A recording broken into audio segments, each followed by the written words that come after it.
भारत और रशिया के रिश्ते हमेशा ही चर्चा का विषय बने रहते हैं, फिर चाहे भारत चाइना के साथ डील कर रहा हो या फिर अमेरिका के साथ। भारत हमेशा कोशिश करता है कि जो वेस्टर्न डेमोक्रेसीज के साथ भारत की पार्टनरशिप और खासकर डिफेंस टाइज आज की डेट में बढ़ रहे हैं, उनका प्रभाव भारत और रशिया के ऐतिहासिक संबंधों पर ना पड़े। क्योंकि अगर भारत और रशिया आज के समय एक दूसरे से दूर होते हैं तो फायदा बेशक दोनों में से किसी एक भी देश को हो या ना हो, लेकिन नुकसान रशिया और भारत दोनों ही देशों को बड़ा उठाना पड़ सकता है। भारत को अब अमेरिका और वेस्टर्न देशों की जरूरत पहले से काफी ज्यादा पड़ने वाली है, क्योंकि अब चाइना लद्दाख LAC यानी कि अक्साई चीन से लेकर नॉर्थ ईस्ट में अरुणाचल प्रदेश हर जगह भारत से लगती सीमा पर अपनी मिलिट्री प्रेजेंस बढ़ा रहा है। और चाइना को काउंटर करने में अमेरिका और कुछ वेस्टर्न डेमोक्रेटिक देश ही भारत की कुछ हद तक मदद कर सकते हैं। ऐसे में आगे आने वाला समय भारत और चाइना इन दोनों देशों के लिए तो चैलेंजिंग यानी कि चुनौतियों से भरा होगा ही, मगर रशिया के साथ संबंधों पर भी इसका असर पड़ सकता है। जैसा कि अभी कुछ दिन पहले ही देखने को मिला था, जब रशिया के फॉरेन मिनिस्टर और भारत में एम्बेसडर दोनों ने ही पहले क्वाड और इंडो पैसिफिक को लेकर भारत की कड़ी आलोचना की थी और फिर पाकिस्तान के साथ रशिया की बढ़ती पार्टनरशिप को जस्टिफाई करते हुए भारत को ये सुझाव दिया था कि रशिया और पाकिस्तान के करीब आने से भारत को कोई भी दिक्कत नहीं होनी चाहिए।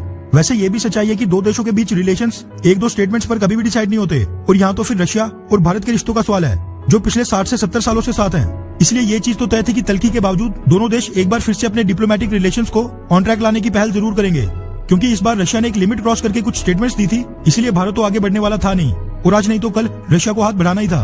और हुआ भी ठीक वैसा ही। साल के शुरुआत में रशिया के प्रेसिडेंट व्लादिमीर पुतिन ने भारत के प्रधानमंत्री PM मोदी को नए साल की बधाई दी, मगर पाकिस्तान के PM इमरान खान को नहीं। उसके बाद पिछले कल रशिया के फॉरेन मिनिस्टर सर्गेई लावरोव ने भारत और इंडो पैसिफिक को लेकर अपने पिछले दिए बयान और अपनी स्टेटमेंट्स पर सफाई देते हुए कहा कि भारत और रशिया के रिश्ते अलग लेवल पर हैं और दोनों देशों की ये दोस्ती आगे भी ऐसी चलती रहेगी। इसके बाद अब ऐसा लग रहा है कि भारत में रशिया के एम्बेसडर भी अब थोड़ा सा पश्चाताप करना चाहते हैं। दरअसल ANI न्यूज एजेंसी और कुछ मीडिया हाउसेस के हवाले से मीडिया रिपोर्ट सामने निकल कर आ रही है कि पिछले कल भारत में रशिया की एम्बेसी ने अपने सभी प्रोटोकॉल्स तोड़ते हुए भारत के लिए एक फेयरवेल इवेंट होस्ट किया था, जिसमें इंडियन मिलिट्री रिप्रेजेंटेटिव्स को भी इनवाइट किया गया था। रिपोर्ट्स के मुताबिक जो भारत की 100 लोगों की team S-400 missile defence system की ट्रेनिंग के लिए रशिया जा रही है, ये इवेंट उन्हीं के सम्मान में आयोजित किया गया था। और इस इवेंट की खास बात ये रही कि भारत और रशिया की दोस्ती को देखते हुए रशिया ने इसमें भारतीय सेना के रिप्रेजेंटेटिव्स को भी आमंत्रित किया था। वैसे तो आमतौर पर दूसरे देशों की एम्बेसीज, एम्बेसडर और डिप्लोमेट्स के साथ भारतीय सेना के रिप्रेजेंटेटिव्स मीटिंग या फिर डील कभी नहीं करते या फिर किसी भी फॉरेन एम्बेसी में कभी नहीं जाते, लेकिन इस बार क्योंकि रशिया भी भारत के लिए एक कदम आगे बढ़ा रहा था,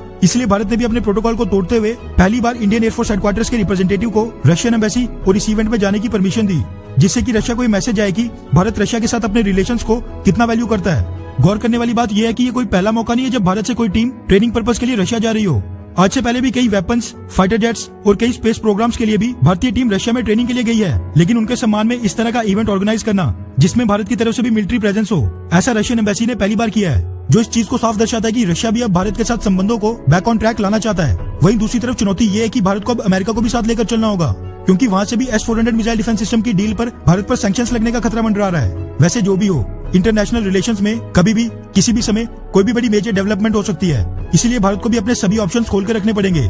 फिर चाहे अमेरिका हो या फिर रशिया। वैसे आपको क्या लगता है कि अब जो बाइडेन के राष्ट्रपति बनने के बाद अमेरिका और रशिया दोनों में से कौन सा देश भरोसे के लायक है, अमेरिका या फिर रशिया? नीचे कमेंट करके अपनी राय जरूर बताएं। अच्छा सुनो, चैनल को सब्सक्राइब करो, उसके बाद घंटी बजा देना ताकि अगली वीडियो आपसे मिस ना हो पाए। Thank you.